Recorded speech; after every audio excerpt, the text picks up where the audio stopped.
Hi, this is Brian Hinde up here in the Columbia River Gorge. I'm still in my shape room from video 2 and we're doing video 3. Today's topic is rocker lines. Rocker lines, like everything else, have changed.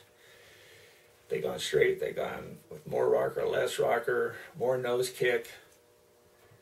So what I'm going to do is just put a rocker template on here at first and describes the way I measure, at the same time what us as shapers and designers look at. There is some cohesion together between guys. There's some basic stuff. Then again, everybody has their own way of measuring rocker lines that makes it easiest for themselves with the correct readings they want. So probably the most typical is a rocker stick, which is just a straight line.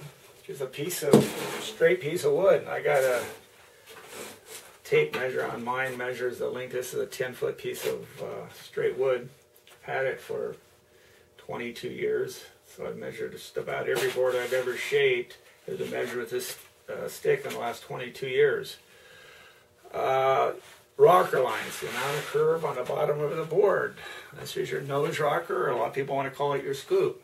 This is your tail rocker.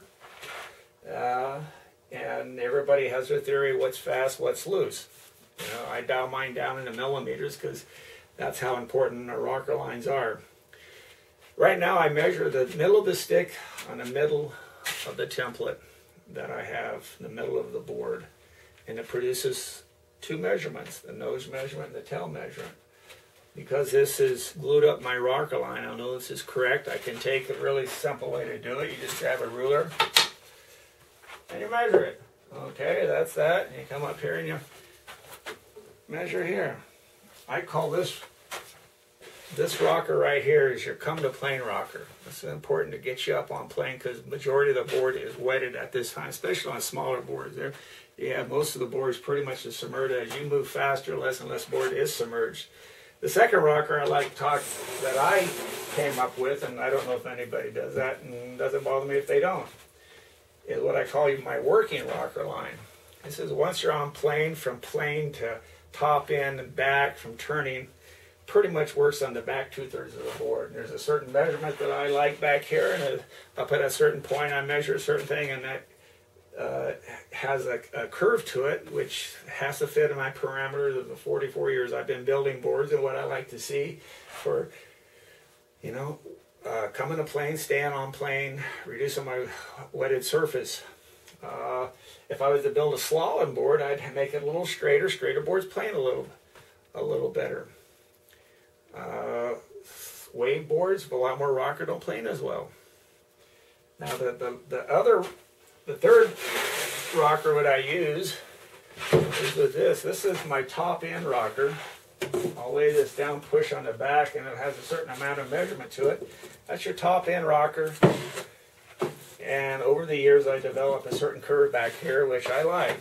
The majority of the boards that I build nowadays, and the majority I believe of sailing in the world of windsurfing, is what I call bump and jump. They may call it free ride or whatever it does. I call it bump and jump. It's wound up conditions, bumpy, choppy. Most of the time it's 5-2 and down sailing. But it is really important, you know, for guys like me to nail this. If somebody wants to come in and say, I'm going to go out to the coast, and by that same time I want to ride the gorge, and I make what I call a semi-wave. It's got a little more tail rocker. Anybody going into the surf and starting to get involved in wave riding, you're going to start out with something to the point of looser than what your bump and jump board is, but at the same time, over a period of how much you get to go in the surf, your majority of the time you want more and more rocker. You forget that once you get on that wave, you produce a lot more speed. You're riding smoother conditions. You only got to go as fast as the wave is.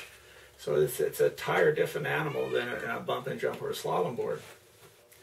So these are just some of the basic concepts and how people measure things. I hope this adds to your